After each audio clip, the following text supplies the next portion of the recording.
Bonjour à tous et bienvenue sur Euromax. Aujourd'hui, je voulais vous parler de la Bercigar 1644 et celle-ci, vous l'aurez deviné, est en hommage très prononcé de la mythique Rolex Daytona.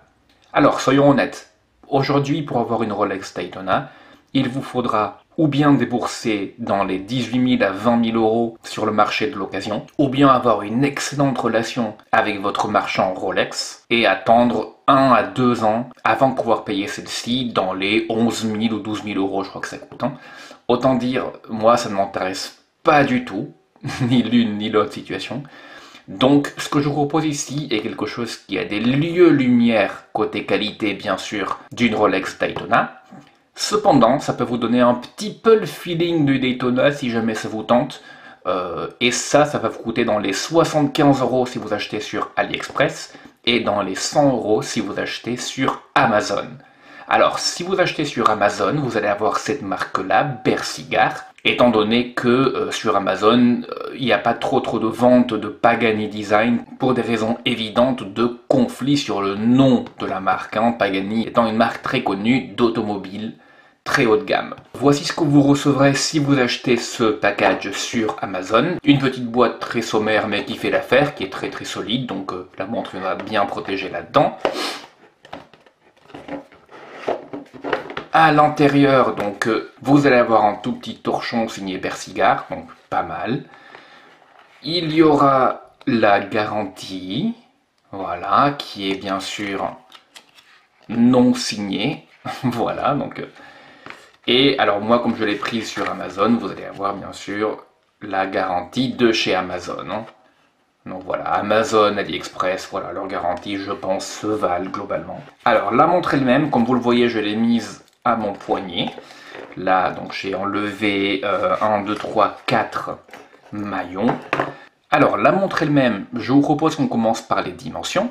Donc vous avez un diamètre de 40 mm. Vous avez une épaisseur de 11,5 mm, vous avez une longueur de corne à corne de 47,8 mm. Si vous comptez ici, vous voyez les deux premiers maillons qui ressortent, vous avez une longueur de 53 mm. Donc il faut se dire en fait que la montre se portera plutôt comme une montre qui a 53 mm de maillon à maillon. Je vous propose de l'avoir sur mon poignet de 16,5 mm. Vous avez une longueur d'entrecorne de 20 mm et le bracelet va de 20 mm à 15,6 mm. Donc le bracelet s'affine pas mal. Et au niveau du fermoir, vous avez une dimension de 18 mm. Parlons du cadran. Comme vous le voyez, vous avez un cadran tricompax. Ça veut dire que vous avez 3 sous-cadrans. Donc le sous-cadran à gauche va compter les secondes, le sous-cadran à gauche va compter les secondes et l'abcès quand vous déclenchez le chronographe, le cadran en dessous à 6 heures va compter les secondes du temps entre guillemets normal, et le sous-cadran à droite va être en compteur indépendant de 24 heures. Donc ça c'est pas mal du tout. Comme vous le voyez, à 4 heures, vous avez une fenêtre de date. Ce qui est important par rapport à cette montre, c'est qu'à l'intérieur bat en mouvement qu'on appelle en Mecha Quartz, l'indicateur de temps, ce qui va comptabiliser votre temps, l'heure qu'il est, et le module pour comptabiliser votre chronographe, c'est-à-dire le temps élapsé quand vous lancez le chronographe, est mécanique. Ceci grâce au mouvement VK64 de chez Seiko. Alors, je vais vous montrer. Comme vous le voyez, attendez, je vais essayer de vous montrer ça de plus près. Voilà, j'espère que c'est assez visible. Mais en dessous, donc vous avez le classique tic dans quartz.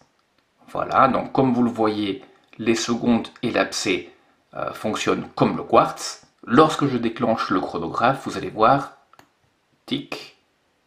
Voilà, vous avez vraiment un mouvement mécanique, donc le module chronographe mécanique du mouvement VK64 qui s'enclenche. Le feeling quand on appuie sur ces poussoirs est vraiment un feeling mécanique. Donc voilà, vous allez voir, je vais arrêter le chronographe et je vais le remettre à zéro. Voilà, et donc tout ça est encore une fois mécanique. Donc c'est pour ça qu'on appelle ce mouvement en méca quartz. Voilà, donc pour ceux qui ne savaient pas ces nouvelles, pour ceux qui savaient, voilà, je vous aurais rien appris aujourd'hui.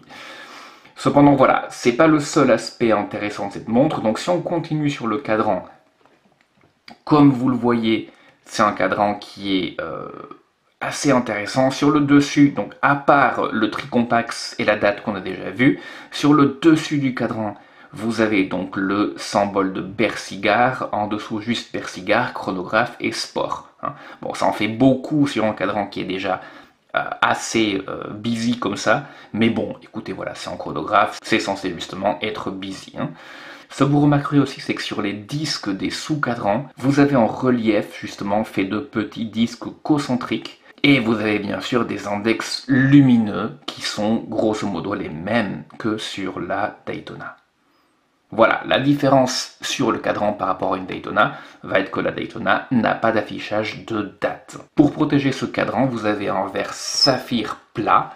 Donc là, vous êtes sur du vrai saphir. Voilà, donc ça c'est pas mal pour éviter les rayures. Autour de ça, donc vous avez une lunette qui est faite en céramique, et c'est de la vraie céramique, et qui a vraiment une marque qui est non rotative, comme une Daytona classique, et qui a les marquages du tachymètre. Je vais vous parler maintenant du boîtier de cette montre. Alors le boîtier est également en fort hommage au boîtier Daytona. Donc vous avez un boîtier qui est au moins sur les côtés et sur le dessus des cornes, entièrement poli, encore une fois comme la Daytona. Et ce qui est intéressant bien sûr sur un chronographe, c'est les poussoirs. Alors les poussoirs, encore une fois comme la Daytona moderne, sont vissables. Alors, quand on les visse, il y a deux choses qui se passent. On ne peut plus appuyer dessus. Voilà, c'est un mécanisme de protection pour les protéger de l'eau, des éléments en général. Donc ça, c'est vraiment pas mal. Et en plus, donc vous avez le boîtier qui redevient complètement étanche et vous gardez l'étanchéité à 100 mètres. C'est le cas pour une Daytona, c'est le cas ici aussi. Vous avez une étanchéité à 100 mètres, comme on vous le dit ici. Donc voilà pour le boîtier, là vraiment, encore une fois. Vous voyez la couronne principale, on va dire, qui est signée. Les couronnes poussoirs ne le sont pas. Mais encore une fois, les couronnes poussoirs se vissent et se dévissent. On les dévisse pour permettre d'opérer le chronographe. Derrière, vous avez donc Bersigard, le modèle de la montre BG1644, et donc qu'elle est résistante, le fait qu'elle soit résistante à l'eau, 200 mètres, le fait qu'elle est entièrement faite en acier 316L. Mais ça, je pense, vous vous en doutiez. Passons au bracelet.